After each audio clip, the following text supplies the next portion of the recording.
Olá pessoal, tudo bem com vocês? Então hoje a gente vai começar o nosso conteúdo da disciplina de Fisiologia Vegetal, essa é a nossa primeira aula, né? Então nesse momento inicial da disciplina a gente vai conversar um pouco sobre os aspectos relacionados à água e aos componentes do potencial hídrico, né? Então conforme a gente viu na ementa da disciplina, né? A partir da próxima aula a gente vai falar sobre as relações hídricas nas plantas, tá? Então para entender o comportamento da água dentro da planta, inicialmente a gente precisa, né, relembrar algumas coisas sobre a molécula de água, né? Então nessa aula a gente vai falar um pouquinho sobre a importância, sobre as propriedades da molécula de água, né? E já vamos fazer algumas discussões aí referente, né, ao conteúdo inicial de comportamento aí da água em relação aos vegetais. Ok, pessoal? Vou pegar aqui o apontador. Ótimo. Bom, então, para a gente iniciar, então vamos falar um pouquinho sobre as principais funções da molécula de água em vegetais, tá? Então, de modo geral, nós temos que a água é o principal constituinte do protoplasma vegetal. Então, o protoplasma ele compõe, né, toda a porção interna da membrana plasmática dos vegetais, tá? Então, como vocês já estudaram na disciplina de biologia celular, né, algum tempinho atrás, nós temos aí as organelas celulares todas imersas, né, na matriz do citoplasma, né, que é uma matriz líquida, tá? Então, quando as células estão túrgidas, então aí a gente já vem para o nossa segunda função, né, a célula túrgida é aquela célula que está com seu volume, né, totalmente repleto de água, né? Então a água acaba por manter, né, a estrutura celular, né, e serve então como matriz das organelas. Tá? Então a água é responsável por manter a turgescência de células e por consequência a turgescência de plantas, né, manter a estrutura física, né, de células e plantas. Tá? Então o contrário aí para quem não está adaptado com o termo, né, o contrário de turgidez seria a murcha ou a flacidez. Tá? Então, uma célula túrgida é aquela célula que está no seu máximo volume, ok? Bom, além disso, né, um conceito antigo já para vocês, né, que a água é um solvente universal, né, para substâncias polares. Ela tem essa função também dentro dos vegetais. Nós temos também a água como fonte de prótons e elétrons, a partir então da quebra da molécula da água, né, ela pode servir como fonte de prótons e também de elétrons para diversas reações químicas. Bom, assim como serve para animais, para seres humanos, né, e para o planeta de maneira geral, né? Para as plantas, a água também atua como um agente de regulação de temperatura, como a gente vai ver daqui a pouquinho, tá? E a água também é extremamente importante no transporte de nutrientes e substâncias orgânicas, principalmente no transporte de longa distância, tá? E por fim, aqui vocês têm a água participando de movimentos vegetais, né? Os movimentos das plantas, tá? Vocês já devem ter estudado em algum momento da formação de vocês, a gente ainda vai voltar a estudar na próxima aula, né? O movimento estomático, tá? Que vocês veem representado aqui em cima, né? De abertura e fechamento do poro estomático, tá? Então isso envolve aí fluxo e influxo de água entre células da epiderme, tá? E alguns outros movimentos, né, como por exemplo os movimentos de abertura e fechamento de folíolos, que é bastante comum em algumas espécies de leguminosas, ok? Bom, então de maneira geral, né, aqui vocês têm um resumo do que acontece com a água que é utilizada pelas plantas, tá? Aproximadamente 97% de toda a água que um vegetal absorve, tá? Ela é simplesmente translocada e perdida pelas folhas através do processo de transpiração, tá? Nesse processo de transporte, né, entre raiz e folhas para transpiração, a água desempenha aí funções extremamente importantes, como por exemplo o transporte de nutrientes da raiz até as folhas, tá? E também a função importante da regulação térmica das plantas, tá bom? Então percebam que a grande maioria da água utilizada pelas plantas simplesmente passa de maneira contínua através do corpo da planta, tá bom? 2% dessa água, em média, permanece na planta para suprir o crescimento. Então, a molécula de água sendo utilizada em processos como expansão celular, translocação de solutos e também nos movimentos vegetais, que nós acabamos de discutir. Tá? E apenas 1% em média, né, do total de água utilizado pela planta, né, são moléculas de água que vão ser utilizadas em reações bioquímicas. Então, a água como um composto químico, né, sendo utilizado em mais diversos processos metabólicos, como, por exemplo, a fotossíntese, que é um dos principais que nós vamos estudar aqui nessa primeira etapa da disciplina. Tá bom? Bom, então, aqui vocês têm a molécula de água, tá? A gente vai revisar alguns aspectos referentes à estrutura de molécula, tá? Molécula de água é composta por dois átomos de hidrogênio ligados covalentemente a um átomo de oxigênio, tá? Como nós temos aqui o oxigênio como um átomo bastante eletronegativo, tá? Nós temos aí, né, a formação de uma molécula com característica, né, de distribuição assimétrica de moléculas, tá? Vocês têm aqui, ó, os dois prótons H+ voltados para um dos lados da molécula, onde nós temos o surgimento de um polo, né, com resíduo de carga eletropositivo, tá?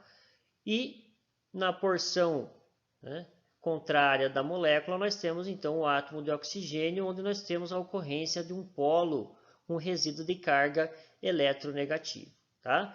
Então, isso nos mostra que a molécula de água é uma molécula que contém resíduo de carga elétrico, né?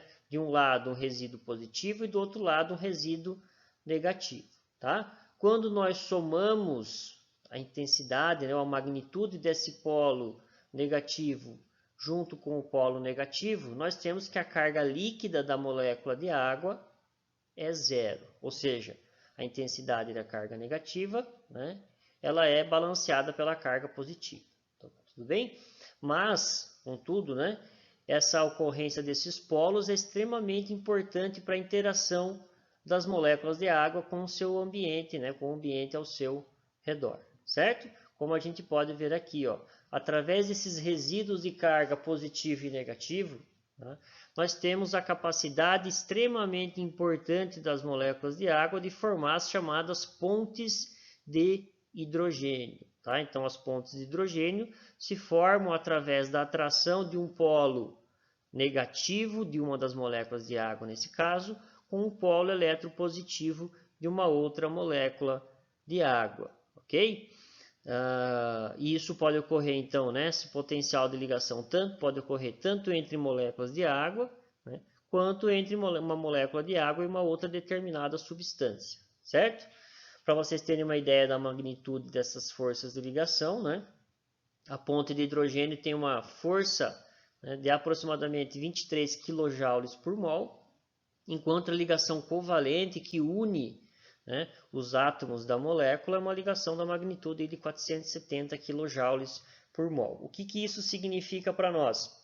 Isso significa que é muito mais fácil você separar duas moléculas de água atraídas uma pela outra do que você propriamente quebrar, né, uma molécula de água separando os seus átomos, certo?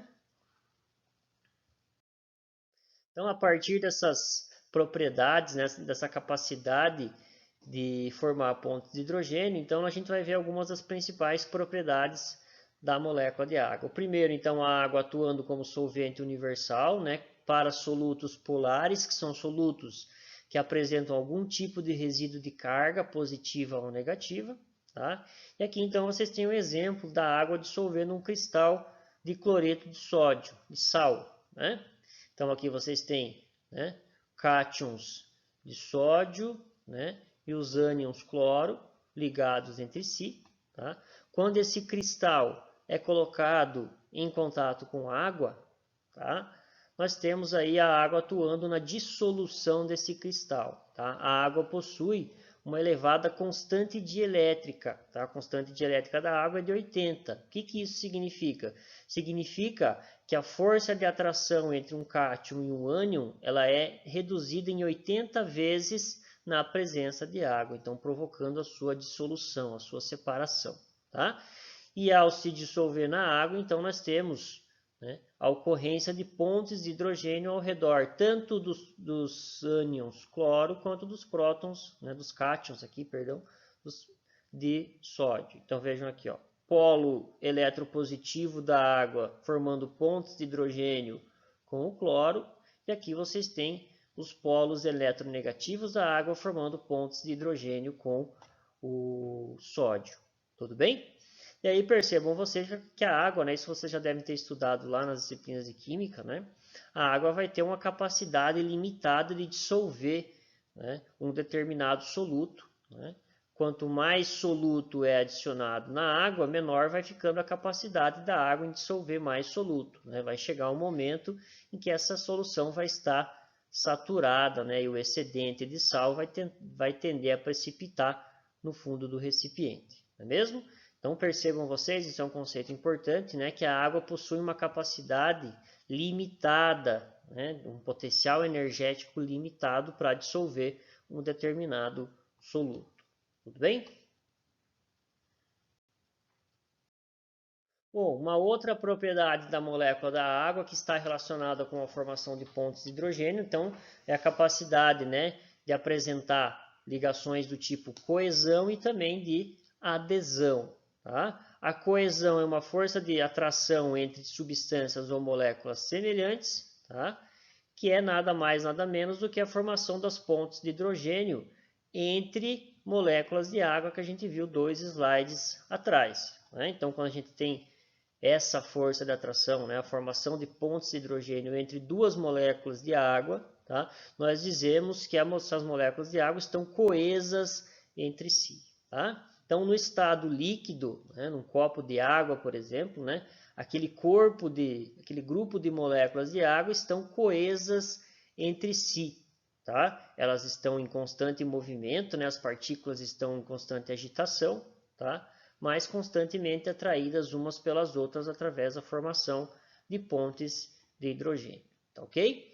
E a segunda propriedade, então, seria a propriedade da adesão, que diz respeito, então, à formação de pontes de hidrogênio, a atração dessas moléculas de água por moléculas ou substâncias diferentes. Tá? Então, aqui nessa imagem, vocês veem a adesão de uma molécula de água à parede do xilema, tá? Embora o xilema seja um meio predominantemente hidrofóbico, né? Ele pode conter alguns resíduos de carga, tá? Então a água, moléculas de água podem ser atraídas para a parede desse vaso, assim como pode ser atraída por qualquer outro tipo de substância ou superfície, né? Então, em função disso que as coisas ficam molhadas, né? Uma roupa, uma parede, o chão, né? Nós mesmos ficamos molhados em contato com a água, né? A água vai ter capacidade de formar pontes de hidrogênio com resíduos de carga positiva ou negativa presente em qualquer tipo de superfície. Tá? Então, só lembrando que tanto a adesão quanto a coesão ocorrem através da formação das pontes de hidrogênio. Certo? Vamos em frente. Uma outra propriedade também oriunda da formação das pontes de hidrogênio, então é a propriedade da tensão superficial. Tá? Então imaginem vocês que num corpo de água, como vocês estão vendo aqui, né, toda a energia da molécula de água vai ser distribuída, né, entre as moléculas que estão ao seu redor pela formação das pontes de hidrogênio, mantendo, né, esse grupo de moléculas de água coesas, ok? Mas, né, essa película de água, né, que forma a interface líquido-gasoso, né, tão próximo aqui ao ar, tá? Ela não tem uma distribuição, né, igualitária das suas cargas em todo ao seu redor, ou seja, ela acaba tendo que distribuir toda a sua energia de ligação, né, de atração, com as moléculas que estão abaixo dela ou no interior desse corpo de água. Tá? E isso forma uma pequena película invisível, né, de tensão superficial. Tá? Essa propriedade da molécula de água é responsável, então, pela formação das gotas de água. Tá? E por um filme, aquele filme de tensão superficial, né, responsável por alguns objetos, né, ficarem acima do nível da água, alguns insetos conseguirem, né, caminhar por sobre a água também. Ok? Então a água tem o maior valor de tensão superficial entre os líquidos conhecidos, e aqui vocês têm dois exemplos bem interessantes. Ó. Uma gota de água, né, que foi colocada sobre um substrato, né, uma superfície hidrofílica, ou seja, que contém resíduos de carga. Tá? Então percebam vocês, né, que parte da energia da água, né, das moléculas da água, é atraída para as cargas de superfície, né, desse substrato, e isso vai fazer com que, né, a gota de água apresente essa conformação mais achatada, né, porque você tem a atração, né, do corpo de água pelas cargas de superfície. Quando vocês colocam uma gota de água sobre um substrato ou uma superfície hidrofóbica, né, que repele a água, que não tem cargas de superfície, né, todas as moléculas de água tendem a ser atraídas para o seu interior, formando uma gota aí bastante arredondada, como vocês estão vendo nesse caso. Ok?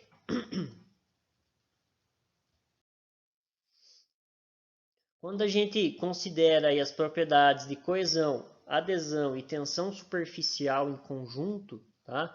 Nós temos a ocorrência de um fenômeno denominado de capilaridade, tá? Que é uma forma de movimento de água, tá? Através de pequenos poros, ok? Então vejam vocês aqui nesse exemplo. Vocês têm um frasco com água, tá? E aqui um tubo, né, perfurado nas suas duas extremidades, como se fosse um canudo, né? Que foi colocado então a base desse canudo, né, em contato com a água do frasco, ok? Então o que vocês veem aqui? Tá? As moléculas de água estão coesas entre si, tá? Aqui na superfície vocês têm então a formação, né, da tensão superficial quando as moléculas são atraídas para o seu interior, tá? E vocês têm um fenômeno aqui também da adesão, que é a força de atração das moléculas de água pela superfície do frasco, aqui pelos resíduos de carga da superfície do frasco, ok? Então isso aqui vocês estudaram lá na química, né, no início da faculdade, né, que é o chamado menisco, que a gente observa muitas vezes então em procedimentos de laboratório, tá? Por que o menisco ocorre? Ele ocorre primeiro, né? Então por que as moléculas, que o volume de água tende a se elevar aqui em relação ao seu estado basal, né? Ele se eleva porque as cargas de superfície do frasco atraem a molécula de água, tá? Como as moléculas de água estão coesas, né, todo o corpo de água se eleva, né, um pouco, certo? E por que então a ocorrência do menisco propriamente dito? Né? A questão da atração das cargas, a formação das pontes de hidrogênio, ela diz respeito também à proximidade entre as cargas. Tá? Então, as moléculas de água que estão mais próximas à superfície do frasco são mais atraídas pelas cargas do que as moléculas de água que estão no centro do frasco, ou seja, que estão mais distantes. Ok? Essa região aqui desse volume de água, do corpo de água, está mais sujeita à pressão ou à gravidade aqui do que as moléculas de água que estão próximas à superfície. Ok? Então aqui você tem uma força gravitacional, né, da pressão de coluna de água agindo na região central do corpo de água, né? E aqui vocês têm então a força de adesão atraindo as moléculas de água, ok? Isso dá então, né, esse aspecto então da formação do menisco. Tranquilo, pessoal? Isso pode ocorrer, né, esse movimento de capilaridade, né, que é essa subida do corpo de água em relação, né, ao frasco, isso pode acontecer, né, entre partículas do solo. Então nós temos contínuos espaços vazios no solo, né, de poros do solo que formam capilares, tá? E quanto mais estreitos esses capilares são, maior é o potencial da água de se movimentar dentro dessa matriz de cargas, né, que são as cargas de superfície das partículas do solo. Mais adiante a gente vai estudar um pouquinho melhor essa característica, tá bom? Temos aqui uma quarta propriedade das moléculas de água, que é a resistência à tensão, tá? E essa resistência à tensão também ocorre em função, né, da capacidade das moléculas de água em se manterem coesas através da formação de pontes de hidrogênio. Tá? Então aqui, por exemplo, dentro de uma seringa, você tem um volume de água, onde as moléculas estão coesas, né, pela formação de pontes de hidrogênio, tá? E quando você submete esse volume de água a uma tensão, ou seja, uma pressão negativa, puxando o êmbolo da seringa, tá? Aqui nesse exemplo ela está com tampa, né? Mas imaginem vocês, né, o operador aqui tirando a tampa e colocando a ponta da seringa em contato com a água, né? Conforme vocês vão puxando o êmbolo da seringa, mais água vai entrando para a região, então, interna da seringa. Isso acontece, tá, em função do potencial da água se manter coesa. Elas resistem, né, a serem separadas. Essa coluna de água consegue suportar aí uma elevada força de tensão sem se romper. Tá? E essa característica é extremamente importante para o movimento da água dentro das plantas, como nós vamos ver na próxima aula. Tá bom? Então, a molécula de água tem um maior valor de tensão superficial, né? Então, e também a resistência à tensão entre os líquidos conhecidos. Tá bom? E por fim aqui então nós temos a propriedade de alto calor específico, né? Então nós temos a água atuando como um agente regulador da temperatura, tá? O calor latente de vaporização, né, da água é de 2.260 joules por grama, tá? Essa seria a energia necessária para você passar, né, uma grama de água do estado líquido para o estado de vapor. Então a água consegue, né, absorver uma grande quantidade de calor sem propriamente mudar de estado físico, tá? E além disso, né, quando a água muda de estado físico, ela consegue perder então uma grande quantidade de energia, podendo atuar então como um agente muito importante na regulação da temperatura dos vegetais, ok? No momento em que a planta perde vapor de água, ela está liberando uma grande quantidade de calor para a atmosfera, certo? Então aqui vocês veem, né, a importância da perda de vapor de água, da difusão do vapor de água através dos estômatos para manter a temperatura das plantas. Além de auxiliar no transporte de substâncias da raiz para a folha, né, a perda de água é um importante componente aí, né, do metabolismo vegetal para manter a temperatura foliar, tá bom? Isso aqui é uma experiência que a gente vai fazer, né, eu vou mostrar para vocês dos vídeos de aula prática, né, onde você consegue quantificar aí a liberação de vapor de água pelas folhas, tá bom? Bom, visto então as principais propriedades da molécula de água, agora a gente vai falar um pouco mais, né, dessas características voltadas para o metabolismo vegetal, tudo bem? Então, quando vocês olham uma planta num determinado ambiente, tá, nós sabemos que a água está em constante movimento, né, num sistema que é composto pelo solo, pela própria planta e também pela atmosfera. Então, nós chamamos de sistema solo, planta, atmosfera. Tá? Então, a água vai estar em movimento mais ou menos constante através desse sistema. Tá? E ela vai se movimentar principalmente no sentido, né, de se deslocar do solo para a planta, né, ser transportada através do corpo da planta e da planta, então, ela vai ser perdida para a atmosfera. Ok? Para que esse movimento ocorra, é importante que exista, né, um gradiente de energia livre, tá, que é regido então pelas leis da termodinâmica que a gente já vai revisar à frente. Tá?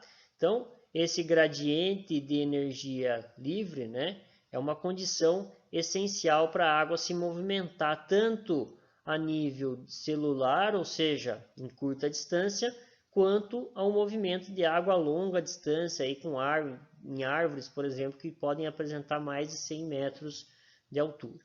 Tá ok? Então, para vocês terem uma noção, olha aqui, ó. Esses aqui são os valores do potencial hídrico, tá, que medem a energia, né, da molécula, desse volume de água, né, que está no solo. Tá? Aqui, ó, potencial hídrico da água, né, nas raízes, nas células radiculares. Aqui vocês veem o potencial hídrico no caule da planta, o potencial hídrico nas folhas e, por consequência, o potencial hídrico da atmosfera. Vejam que os valores vão ficando cada vez mais negativos, né? E aqui nós temos um gradiente, então, de energia que favorece, né, o fluxo de água do solo para a atmosfera através da planta, tá bom? Então, nesse contexto, o que é importante a gente estudar em fisiologia vegetal, que vai ser o nosso alvo de estudo da próxima aula, é que a planta sempre busca manter o seu status hídrico, ou seja, né, tudo que ela perde de água precisa ser reposto, né, pela água do solo para que a planta não entre em estado de murcha. Tranquilo? Bom, então vamos aqui rapidamente agora revisar alguns conceitos da termodinâmica, né? Esse não é o objetivo exato da aula, mas é importante só vocês reverem alguns termos, né, para a gente poder dar sequência e falar um pouco mais sobre o potencial hídrico, né, das moléculas de água, ok? Então vamos revisar alguns conceitos de termodinâmica. A primeira lei, que é a lei de conservação da energia, né? Ela prevê que a energia não pode ser criada ou destruída, mas somente convertida de uma forma a outra.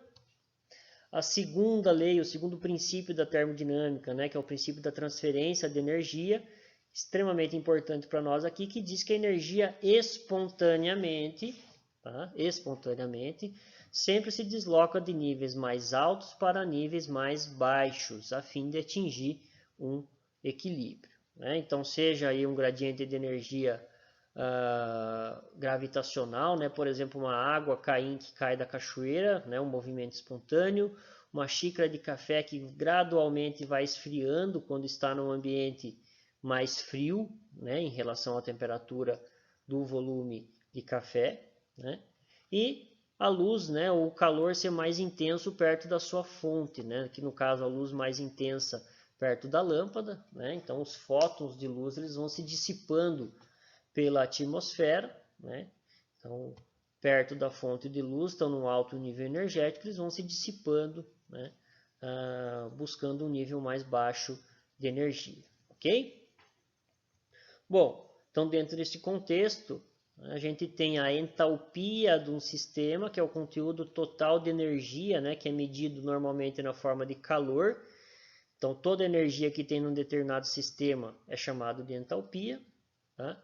E a entropia é aquela energia dentro desse sistema que está altamente dissipada, ou seja, é uma energia que já não é mais capaz de realizar trabalho, ok? Então, o fluxo de energia de um determinado sistema isolado, tá? Ele tende gradualmente a atingir um estado de máxima entropia, ou seja, a energia vai lentamente se dissipando até atingir um estado mais baixo, buscando o equilíbrio, ok?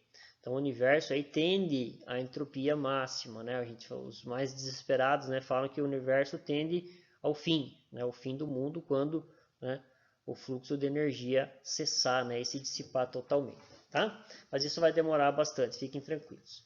Bom, considerando aí o conteúdo de entalpia e entropia, né, quando você tem o total de energia livre de um sistema e tira-se o conteúdo de energia dissipado, tá, nós entramos então no contexto de energia livre, entalpia menos entropia. Então, o conteúdo total de energia no sistema menos a quantidade de energia que está dissipada, né, nos dá então a quantidade de energia livre que é aquela assim capaz de realizar trabalho, tá bom? Então, dentro do contexto que nós vimos no slide anterior, né, a água se movimenta em função de um gradiente de energia livre, ok? Buscando, né, logicamente, né, o seu equilíbrio, sempre buscando um nível de energia mais baixo, tá bom? Bem, visto isso, então agora nós vamos falar sobre o potencial hídrico, né, ou o potencial químico da água, tá bom? Então, o potencial químico de uma substância é a medida do seu status de energia livre ou da sua capacidade de reação, tá? De maneira geral, quanto mais puro está um elemento ou uma substância, né, maior vai ser o seu estado de energia livre ou a sua capacidade de reação. Tá ok, pessoal? Então, o elemento puro, né, ele tende a reagir espontaneamente, né, a fim de atingir o seu estado de menor energia, tá? E o potencial químico da molécula de água, nós vamos chamar aqui então de potencial hídrico. Ou seja, quando eu falar para vocês de potencial hídrico, nós vamos estar falando do conteúdo de energia, né? Ou de energia livre de um volume qualquer de moléculas de água. Potencial hídrico igual ao potencial químico da molécula de água, tá bom? Ele é representado pela letra psi, né? Junto com H ou W, né? De water no termo em inglês, tá? E ele é frequentemente apresentado em unidades de joule por metros cúbicos, tá? Ou um equivalente, né, dessa energia, aqui que está na forma de calor, um equivalente dessa energia em pressão medida aqui então em megapascal. Tudo bem? Como nós vimos aqui em cima, né, eu falei para vocês a concentração desse soluto, a água pura, né, ela está no seu máximo estado de energia livre. Tudo bem? E essa água, à medida que ela sai do seu estado puro, né, uma água padrão, ela vai reagindo com o ambiente e a sua energia livre vai ser gradativamente reduzida, tá bom? Então, se ficou convencionado, né, que o potencial hídrico da água pura ele é igual a zero, tá? E conforme a água sai então desse estado padrão e reage com os componentes, né, diversos do ambiente, esse potencial hídrico vai ficando cada vez mais negativo. Se vocês lembrarem do slide anterior, né, 2 slides atrás, quando eu mostrei para vocês o movimento da água entre o solo, planta e a atmosfera, né, vocês viram aí valores de potencial hídrico cada vez mais negativos, né, do solo para a planta e da planta com relação à atmosfera, certo? Bom, então quem são esses componentes, né, ou esses fatores ambientais, né, responsáveis por afetar a energia livre de moléculas de água? Tá? Então aqui nessa equação nós temos que o potencial hídrico é igual, né, o somatório dos efeitos de um potencial chamado de potencial osmótico, representado aqui por π ou por S, tá? Um potencial chamado de potencial pressão ou componente pressão, um componente matricial e um componente gravitacional, ok? Esses são os chamados componentes do potencial hídrico. Tá? Então a água pura, como nós vimos aqui em cima, ela tende a reagir espontaneamente, tá? Principalmente com esses componentes, né, do ambiente onde ela se encontra, a fim de atingir um estado de menor energia. Então isso obedece, né, aos princípios da termodinâmica que nós vimos agora há pouco, certo? Bom, pessoal, então agora a gente vai ver separadamente cada um desses componentes do potencial hídrico, né, os seus efeitos sobre a energia livre da água. Tá? Então o primeiro deles é o potencial osmótico. Esse potencial osmótico, então, ele vai medir o efeito de solutos sobre o conteúdo de energia livre da água, ou seja, o potencial de reação que a água vai ter, né, em relação ao seu contato, né, em relação à presença de solutos. Tá? Então, como nós vimos lá atrás, né, quando a gente discutiu o efeito da água, né, como um solvente universal, eu falei para vocês que a água tinha um conteúdo de energia e que esse conteúdo de energia ia diminuindo conforme a gente vai adicionando soluto, né, um determinado soluto a essa água, tá ok? Então vejam vocês aqui, ó, a capacidade que a água tem, né, de ter o seu conteúdo de energia afetado pela presença de solutos. Tá? Quando você tem um recipiente como esse que vocês estão vendo aqui, tá? Esse recipiente está separado por uma membrana semipermeável, tá? Que permite apenas a passagem de água, ok? Que é o que vocês estão vendo aqui em cima. Então, o estado inicial, né, desse recipiente é esse, né, com a mesma quantidade de água pura, exatamente dos dois lados, certo? No momento em que nós colocamos um soluto qualquer em um dos lados desse recipiente, né? Então considerem que esse soluto não pode atravessar de um lado para o outro do recipiente, né? E aí a gente sabe então que a presença desse soluto afeta a energia livre da água, tá?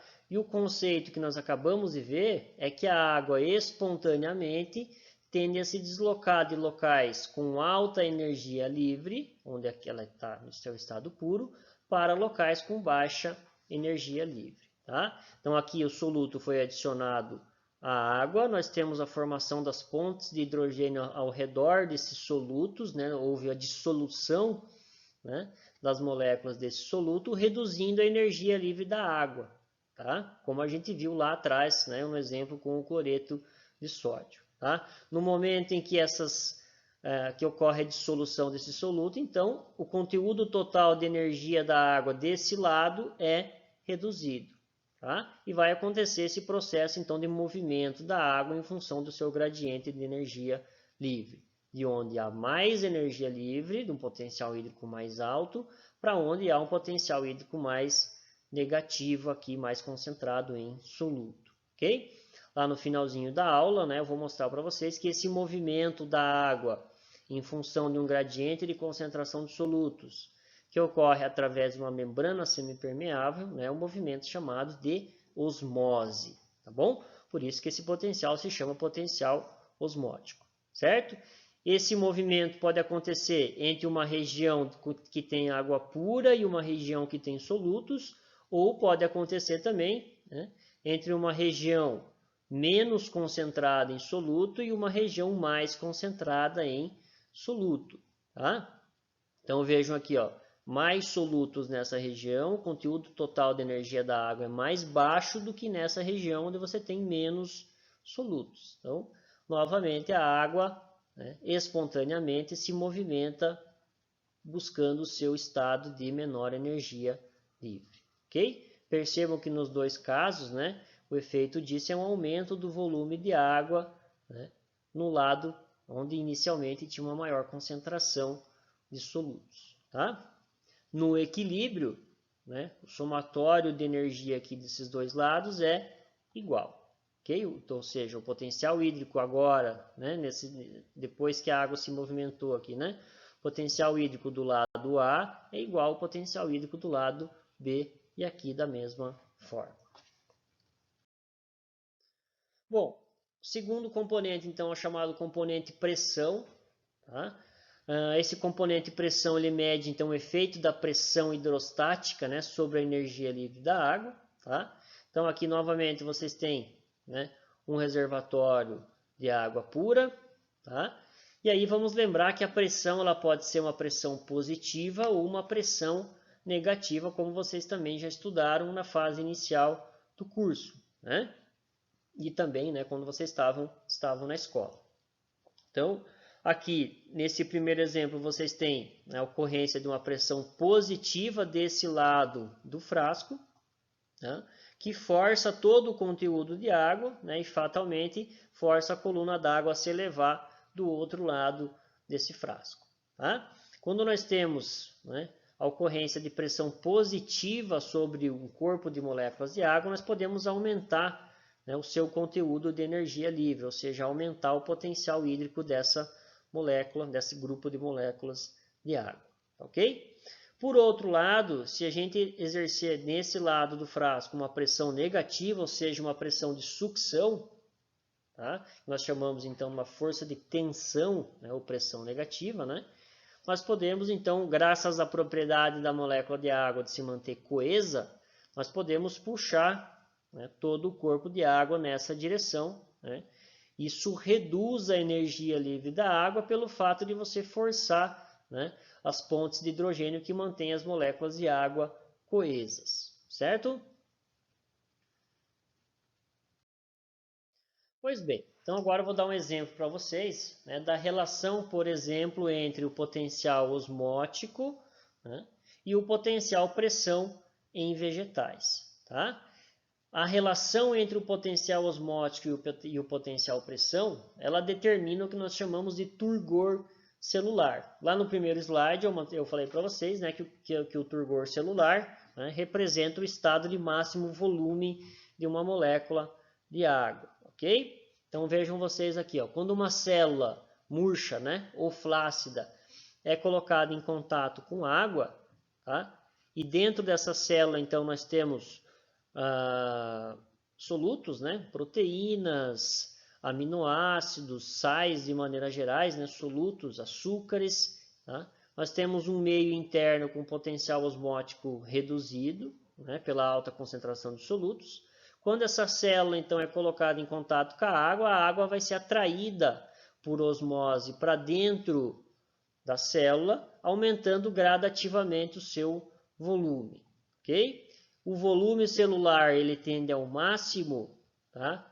Quando, né, a membrana celular, né, o volume de expansão da membrana celular, ele chega, né, até a parede celular, né, que vocês estudaram então lá na biologia celular, né, que é quem mantém, né, ou quem determina o volume máximo que essa célula pode atingir, ok? Então vai chegar um momento em que, por mais que a água seja atraída para o interior da célula, né, em função dos solutos que ali estão, né, a pressão exercida pela parede celular vai impedir que mais água entre na célula, tudo bem? Então nós temos um componente osmótico que atrai a água para dentro das células, mais ou menos como vocês estão vendo aqui, tá?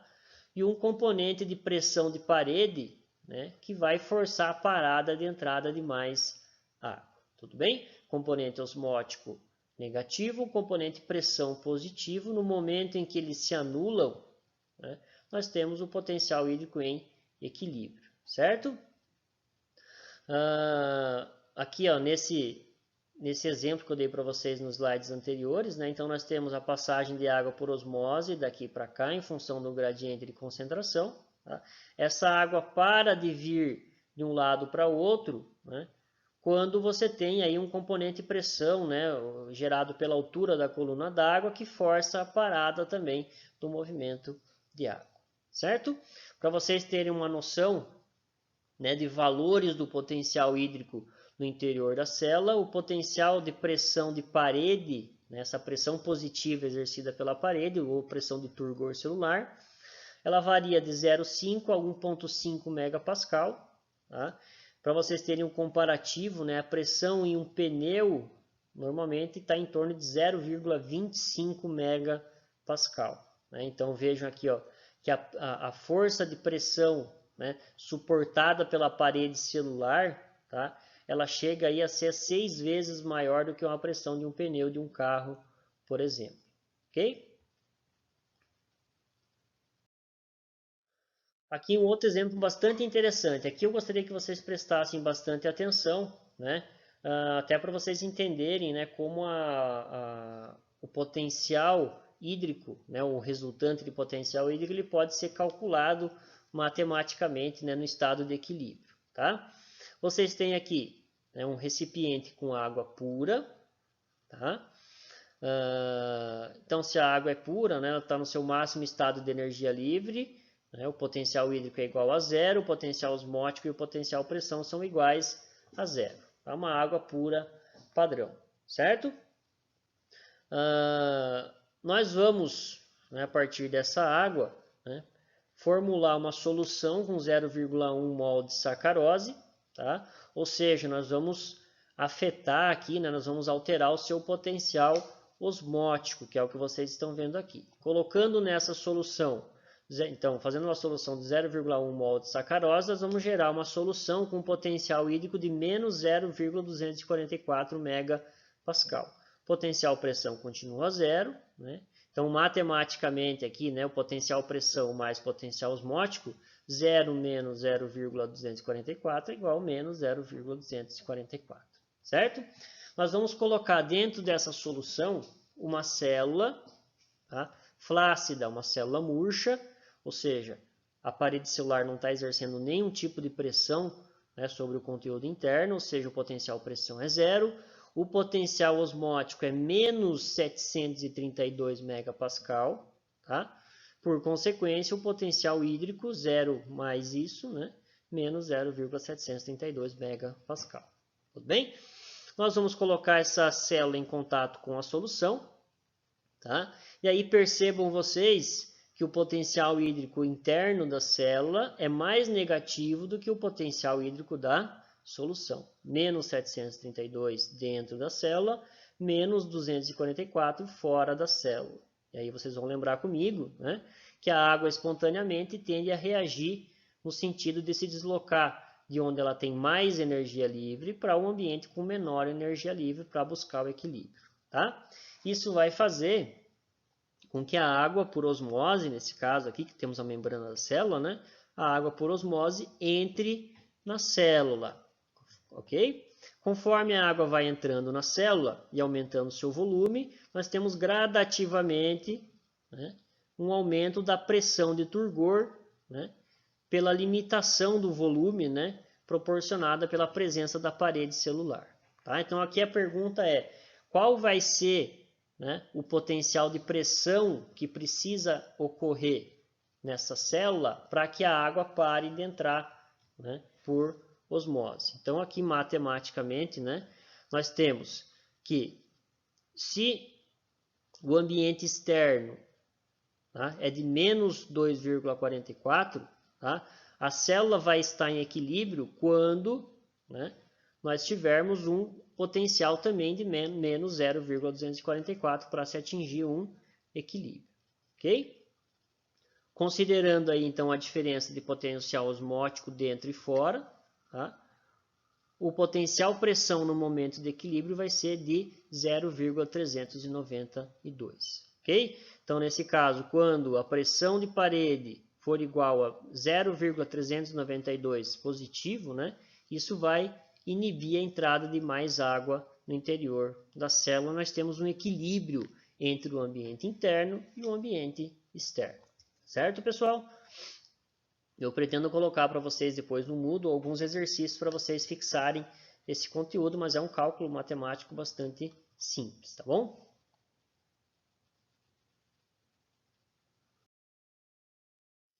Então aqui alguns exemplos da pressão de turgor, né, principalmente em tecidos jovens que não são lignificados, né? A ausência de água vai fazer com que a planta perca totalmente, né, a sua estrutura rígida, né? Então a turgescência ou a turgidez das células é responsável por manter a estrutura desses tecidos, tá? A presença de água também é importante, eu acho que vocês já estudaram isso na biologia celular, vão retomar depois na fisiologia com o professor Ivan, né? Mas a presença de água nas células é extremamente importante para os processos de alongamento celular, o crescimento das plantas, tá? E também, né, para o alongamento aqui de plantas, pensando em movimentos de fototropismo, por exemplo, né, que é o crescimento da planta através da luz. Isso aqui, então, vocês ainda vão estudar mais à frente na disciplina, ok? Bom, vamos falar agora então sobre o potencial matricial, nosso terceiro componente do potencial hídrico. Tá? Esse componente ele mede o efeito da presença de cargas de superfície sobre a energia livre da água, ou seja, a capacidade que a água tem de se aderir, né, ou ser atraída por cargas de superfície. Ok? Então aqui ó, você tem uma superfície qualquer, né, que pode ter resíduos de carga positivo e negativo, tá? Então, isso é o potencial matricial de uma determinada superfície, a capacidade dele atrair moléculas de água, né, da molécula de água ficar aderida a essa superfície pela formação de pontes de hidrogênio. Ok? Os dois exemplos mais importantes que nós temos para ver aqui em fisiologia com relação a isso, né, seria a adesão de água ao redor das partículas do solo, partículas de areia, silt, argila, matéria orgânica, tá? São todas partículas que contêm resíduos de carga ao seu redor. Tudo bem? Então aqui então nós caracterizamos o potencial matricial do solo, tá?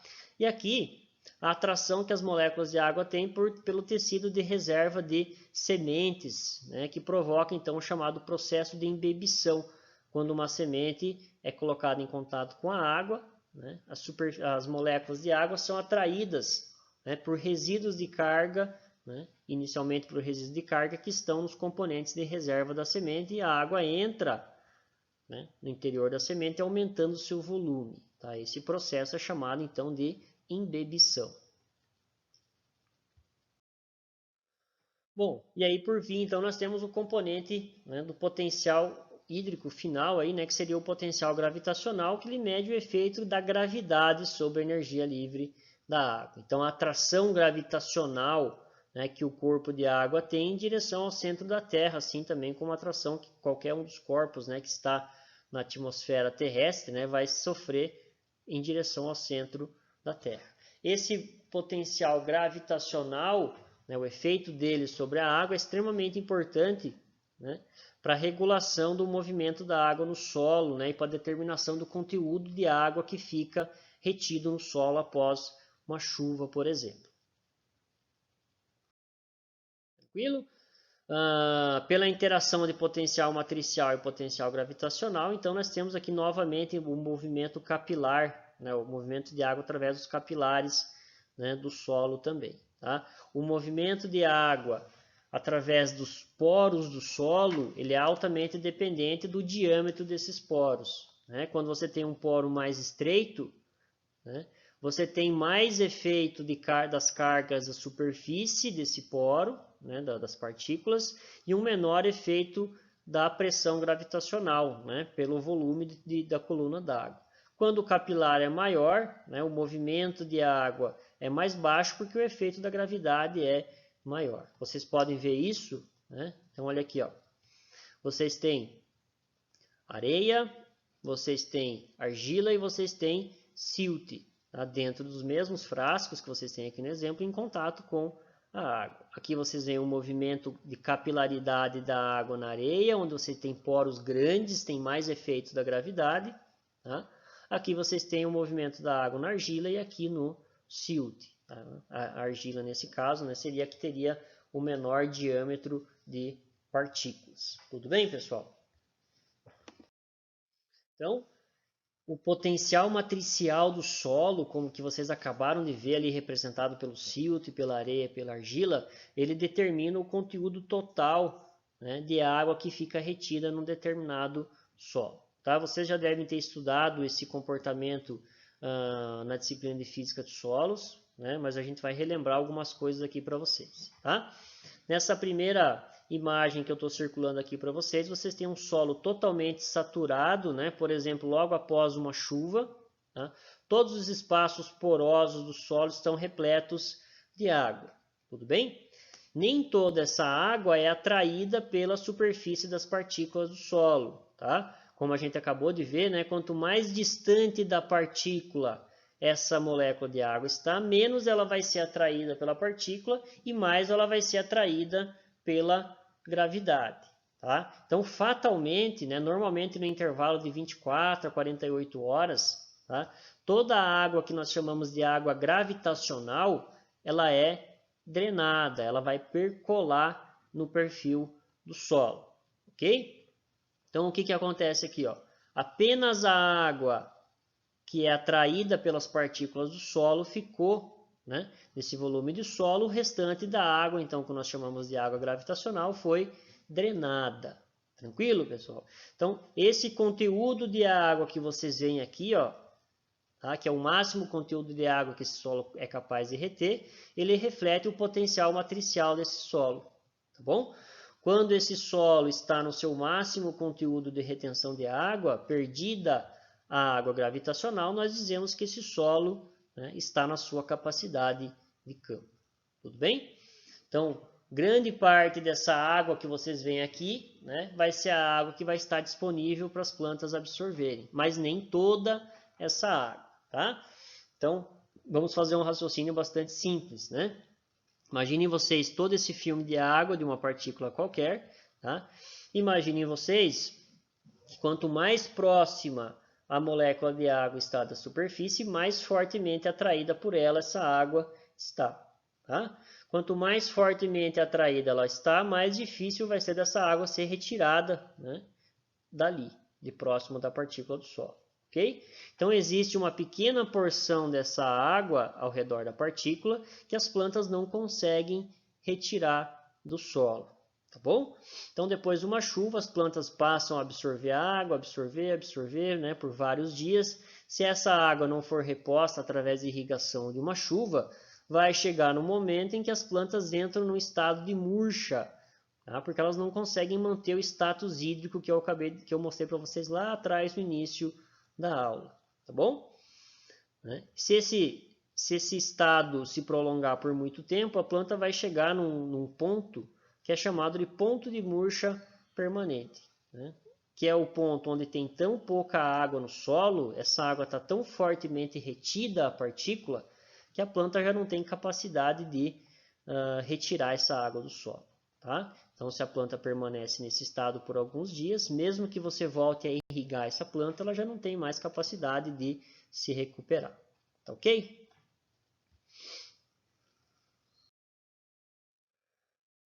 Então, aqui olhem que interessante, né, esse raciocínio. É muito importante que vocês entendam, né, e tentem captar o conceito por detrás desse slide, tá bom? Vocês têm aqui solo saturado, o solo na capacidade de campo e o solo no ponto de murcha permanente, tá bom? E aqui vocês então tem o volume de água, né? A água gravitacional, a água da capacidade de campo, ou seja, esse intervalo daqui até aqui a água disponível para as plantas, tá? E aqui vocês têm a água que permanece no solo, retida as suas partículas, logo quando a planta está o solo está, né, ou a planta está em ponto de murcha permanente. É o que vocês têm aqui também ilustrado, né, nessa figura em termos de energia, ó. Então, quanto mais água tem no solo, né, mais fácil em termos de pressão, né, menor energia vai ser gasta para tirar essa água do solo. Aqui vocês têm a água disponível para as plantas, né, que é o intervalo entre capacidade de campo e ponto de murcha permanente. Tá? E aqui vocês têm aí, logo à frente, né, de 1 megapascal aqui, né, a água que já não é possível de ser retirada pelas plantas. Tudo bem? Então, esse ponto de murcha permanente, é isso que eu quero que vocês gravem, né? Ele não é um valor de conteúdo de água do solo, tá? E sim, né, um estado de energia com que essa água está retida no solo, porque depende muito do tipo de partícula que nós temos no solo, tá? Vejam aqui para vocês verem, ó, a quantidade de água retida, né, num solo argiloso com ponto de murcha permanente é muito maior do que a quantidade de água retida no solo arenoso em ponto de murcha permanente. Por que que isso acontece? Aqui nós temos partículas extremamente pequenas, né? Um solo com altíssimo potencial matricial, né? Então a água fica mais retida aqui nesse solo e menos retida aqui nas partículas maiores, que são partículas de areia, tá bom? Mas o que acontece também, né, que depois de sair da água gravitacional, né, o conteúdo de água disponível num solo argiloso é muito maior também do que um solo arenoso. Certo, pessoal? Então, eu gostaria muito que vocês, né, entendessem esse conceito e estudassem um pouquinho mais, né, para fixar esse conteúdo. Bom, então já estamos entrando aqui no final dessa nossa aula de hoje, tá? Normalmente quando a gente está na aula presencial, eu peço para vocês por conta própria relembrarem esses conceitos, né? Mas como eu estou de bom humor hoje, eu vou passar esse conteúdo para vocês, vou explicar um pouco melhor, né? Que é uma pequena revisão sobre as formas de movimento de água. São apenas 4 slides, tá bom? Então a água se movimenta principalmente, né, basicamente por 3 formas: fluxo de massa, difusão e osmose, tá bom? O movimento de água por fluxo de massa, ele obedece a um gradiente de pressão, tá? Então o conceito de fluxo de massa, né? Movimento conjunto de grupos de moléculas de água em uma mesma direção em massa, né? Em resposta a um gradiente de pressão, lembrando que essa pressão pode ser positiva ou negativa. Então aqui na natureza, né, por exemplo, o rio descendo, né, você tem um corpo de água, né, que desce, né, através da paisagem em função de um gradiente, né, gravitacional, gerando aí um movimento através de fluxo de massa. Aqui vocês têm a pressão de água, né, uma mangueira de jardim, tá bom? Aqui o movimento de água por capilaridade também é um movimento que ocorre por fluxo de massa através do componente gravitacional, né, que gera então componente matricial, né, que gera o fluxo de massa. E dentro das plantas nós vamos ter, né, 2 importantes processos pelo qual a água se movimenta por fluxo de massa, né? Um movimento no floema, que ocorre em função de uma pressão positiva, nós vamos estar na última aula que vocês vão ter comigo no semestre, tá? E um movimento de água por fluxo de massa que acontece no xilema em resposta a uma pressão negativa. Isso nós já vamos ver então na próxima aula, ok? A segunda forma de movimento da água ocorre então pela difusão, tá? O conceito de difusão, né, ele está relacionado então com o movimento aleatório de moléculas causado pela sua energia cinética, né? O constante choque que as moléculas de água estão, né? Isso diz respeito à temperatura, que ela mede então o grau de agitação dessas moléculas, tá? E esse movimento ocorre em função de um gradiente de concentração. A água, né, uma molécula qualquer, né, inclusive a água, ela tende a se movimentar, né, por difusão de uma região de alta concentração, né, uma região de maior potencial hídrico, maior quantidade de energia, para uma região de baixa concentração, ok? Isso varia, como vocês podem ver com mais calma depois, né? Varia em função da distância, né? Então, o que é previsto pela lei de Fick, né? que explica a difusão, pelo coeficiente de difusibilidade, né? Que é específico da substância, algumas são mais difusíveis, outras menos, né? E pelo gradiente, obviamente, de concentração, a diferença de concentração entre um ponto A e um ponto B, além, logicamente, da área, né? Que tem de contato entre as duas regiões, tá bom? Aqui eu dou um exemplo para vocês, né, de difusão de água, tá? Vocês veem aqui então a difusão de vapor de água da parte interna da folha para a atmosfera, tá? Você tem aqui uma região, uma alta quantidade, alta concentração de vapor de água, e esse vapor tende a se difundir, né, um movimento espontâneo, né, se difundir para a atmosfera. Esse processo nós vamos chamar na próxima aula então de transpiração, tá? No mesmo local aqui, né, a gente está falando de água, mas só para vocês já terem contato com esse conceito, nós temos a difusão de CO2 para dentro da folha. O CO2 é mais concentrado na atmosfera, menos concentrado na câmara subestomática, aqui dentro da folha, né? Ele tende a se difundir para dentro. Tá? Nós chamamos isso de difusão independente, né? O princípio da difusão independente. Cada molécula se difunde através do seu próprio gradiente de concentração, tá? Sempre buscando o seu próprio equilíbrio. E aí, por fim, então, nós temos a osmose, né? Já expliquei para vocês a osmose lá atrás, né? Então, a osmose seria um movimento de água, né? Em função de um gradiente de concentração, mas um movimento que acontece através de uma membrana semipermeável e que vai ser controlado, né? Por um componente, por um gradiente inverso, que é um gradiente de pressão, como nós vimos a pressão celular lá no turgor. Tá? Então aqui novamente, né, um exemplo de uma célula fictícia, né, colocada em contato com a água, temos solutos aqui dentro, a água entra, né, na porção interna da célula até que você tenha um componente pressão representado pelas flechinhas aqui, ó, né, que, né, equilibre a força do gradiente osmótico. Nesse momento, então, os dois meios estão em equilíbrio, tá bom? Pessoal, eu espero sinceramente que vocês tenham aproveitado essa aula de hoje, tá? Para muitos talvez sejam conceitos novos, né, que precisem aí de um pouquinho mais de estudo, de uma revisão, tá? Mas fiquem tranquilos, estudem, aproveitem para tirar dúvida e qualquer coisa, então a gente está à disposição de vocês, tá bom? Um abraço.